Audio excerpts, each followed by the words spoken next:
গত শুক্রবার সকাল 10:38 5.7 মাত্রার ভূমিকম্পের প্রভাব পড়ার পর রাজধানী ঢাকা সহ আশপাশের এলাকায় শনিবার আরও 3টি ভূমিকম্প অনুভূত হয়েছে।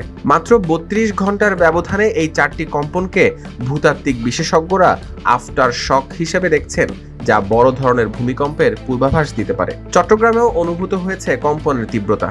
সেখানে বেশ কিছু ভবনের দেয়াল ধসে পড়ে আহত হয়েছেন একাধিক ব্যক্তি। ভূতাত্ত্বিক বিশেষজ্ঞদের মতে এই ভূমিকম্পের উৎপত্তি স্থল ছিল দেশের উত্তর পূর্ব সীমান্তবর্তী একটি সক্রিয় ফল্ট লাইন এলাকায়, যেখান থেকে শক্তি সারা দেশে ছড়িয়ে পড়ে। ভূমিকম্প সাধারণত পৃথিবীর টেকটনিক প্লেটগুলোর সরে যাওয়া বা সংঘর্ষের কারণে ঘটে। ভূত্বক কয়েকটি বিশাল প্লেট দিয়ে গঠিত, যেগুলো নিরন্তর নড়াচড়া করে। কোনো অঞ্চলে দীর্ঘদিন চাপ জমে থাকলে একসময় হঠাৎ প্লেটের একটি অংশ ভেঙে যায় বা সরে যায়।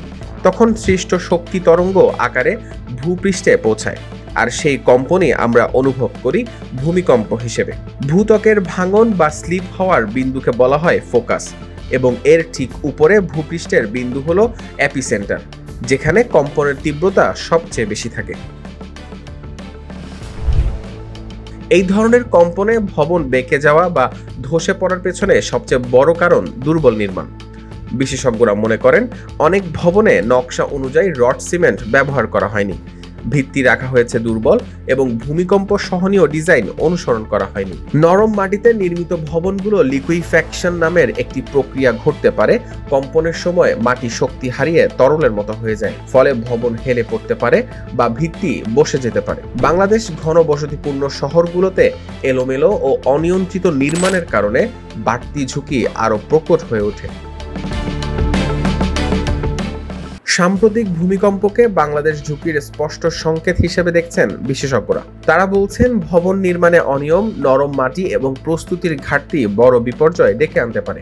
ভবনগুলোকে ভূমিকম্প সহনীয় করা, জরুরি প্রস্তুতি বাড়ানো এবং নাগরিক সচেতনতা বৃদ্ধি এখন সবচেয়ে জরুরি। ভূমিকম্পের সময় কিছু করণীয় অবশ্যই মানা জরুরি। ঘরের ভেতরে থাকলে মজবুত টেবিল বা আসবাবের নিচে আশ্রয় নিতে হবে এবং মাথা ও ঘাড় রক্ষা করতে হবে। জানালা, কাচ বা ভারী জিনিসপত্রের কাছ থেকে দূরে থাকতে হবে। লিফট ব্যবহার করা কঠোরভাবে নিষেধ, বিদ্যুৎ চলে গেলে আটকে যাওয়ার ঝুঁকি থাকে। কম্পন থামার পর দ্রুত সিঁড়ি দিয়ে বের হয়ে খোলা জায়গায় যেতে হবে এবং ভাঙা দেয়াল, বিদ্যুতের খুঁটি বা গ্যাস লিকেজের মতো ঝুঁকি আছে কিনা খেয়াল করতে হবে। বাহিরে থাকলে ভবনের খুব কাছে দাঁড়ানো যাবে না। ভূমিকম্পের পর সরকারি নির্দেশনা, রেডিও বা নির্ভরযোগ্য সূত্র থেকে তথ্য অনুসরণ করতে হবে। সঠিক নির্মাণ নীতি, সচেতনতা ও প্রস্তুতি বাড়লে এ ধরনের প্রাকৃতিক দুর্যোগে প্রাণহানি অনেকটাই কমানো সম্ভব বলে মনে করছেন বিশেষজ্ঞরা। পতাকা প্রহরী, চট্টগ্রাম।